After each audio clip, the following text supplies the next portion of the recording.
బెంగళూరుకి చెందిన ఓ పర్యాటకుడు శ్రీశైలంలో వసతి దర్శనం కోసం ఆన్లైన్లో వెతికారు.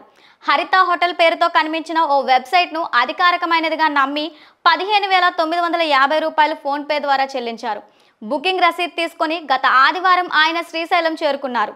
స్థానిక పర్యాటక శాఖ రిసార్టుకు వెళ్లి రసీదు చూపించగా అది నకిలీదని సిబ్బంది చెప్పడంతో ఆయన షాక్ తిన్నారు. తాను మోసపోయానని గ్రహించిన బాధితుడు అధికారుల దృష్టికి ఈ విషయాన్ని తీసుకువెళ్లాడు.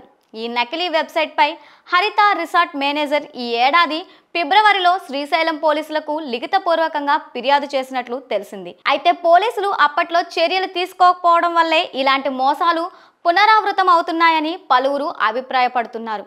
ఈ నేపథ్యంలో పర్యాటకులు, భక్తులు అప్రమత్తంగా ఉండాలని అధికారులు సూచించారు. వసతి గదుల కోసం గుర్తు తెలియని వెబ్సైట్లను ఆశ్రయించకూడదని, కేవలం ఏపీ టూరిజం అధికారిక వెబ్సైట్ ద్వారా మాత్రమే బుకింగ్స్ చేసుకోవాలని సూచించారు.